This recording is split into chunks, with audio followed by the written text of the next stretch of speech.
We begin tonight with that new diplomatic deal for Ukraine. Secretary of State John Kerry and his counterparts from Russia, Ukraine, and the European Union agreed on the first steps to solve the standoff. Our correspondent in Geneva is going to have much more on that just ahead. There were several significant developments in the crisis today. Kiev is confirming that government forces have killed 3 pro-Russian protesters. The fighting broke out when the activists attacked an eastern military base. This afternoon, President Obama said U.S. military options are not on the table. But Russia's president said he will not rule out using force in eastern Ukraine. And in the eastern... All right, Libby Casey at the White House. Libby, thank you. Now, Thomas Nichols is professor of national security at the U.S. Naval War College. He joins us tonight from Cambridge, Massachusetts. Thomas, welcome. Thank you, John. Nice to be with you. What do you make of this deal? Well, it reminds me somewhat of the Iran deal. It's more of a deal to make a deal. It's more like a strategic pause than a deal, because it doesn't really require anybody to do anything. It certainly doesn't require very much of the Russians to do anything. And but doesn't it require the U.S. and the West to back off on sanctions?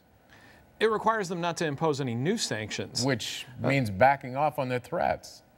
For now, and leaving the sanctions in place. I don't think it's a very good deal from anybody's point of view except the Russians. It basically lets them stay right where they are and requires them to do almost nothing, which I think is one of the reasons the president's so pessimistic about it. So why would the United States get involved in such a deal?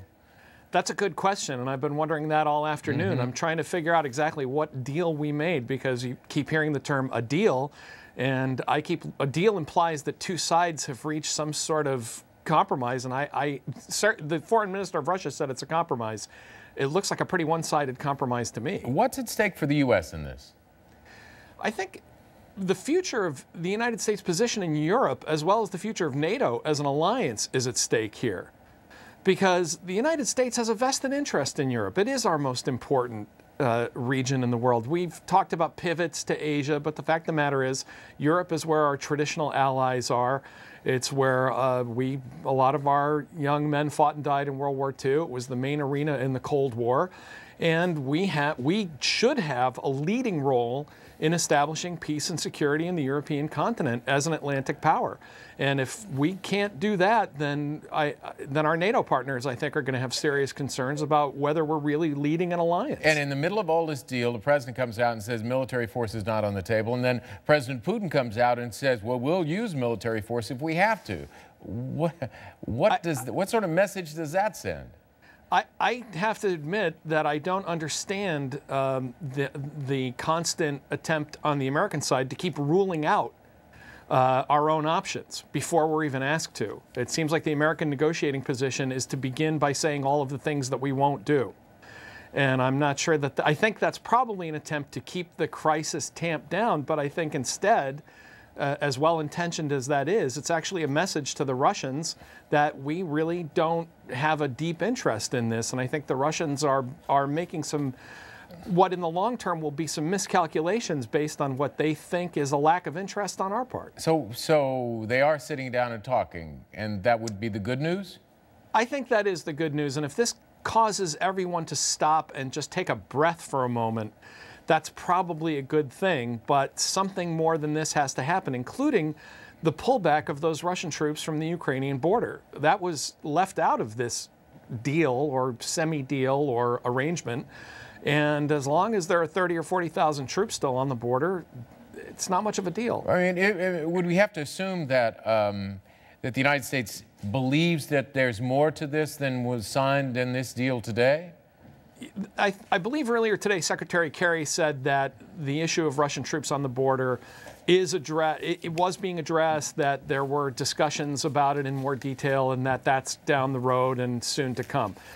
I think the president's more realistic assessment is we'll see what happens. But supposedly that was discussed. I didn't see any evidence of that in this deal, but it's a very short, 7 or 8 paragraphs. So maybe it's there and we don't know. So I don't want to put words in your mouth, but you don't think this is a breakthrough by any means? I think it's a good step. I don't think it's a breakthrough. I think it leaves everybody I think it's more of a strategic pause than it is a breakthrough. Because for it to be a breakthrough, something would have to be resolved. The 2 sides would have to come to some kind of an agreement are the four sides in this case: the United States, Europe, Russia, Ukraine. And other than to leave everyone in place and a call for no further violence, there hasn't been any kind of an agreement. You know, there's been a lot of talk about what Vladimir Putin wants. Is this about Vladimir Putin's position in the world, his ego? I think a large part of it is I've thought from the beginning of this crisis that Putin is improvising quite a bit of this. I think his initial reaction in Crimea was a highly emotional reaction to what he took as a grave and humiliating insult when the previous Ukrainian president was run out of town.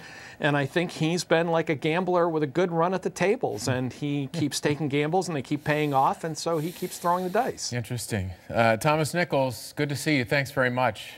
Thank you, John. We will hear more from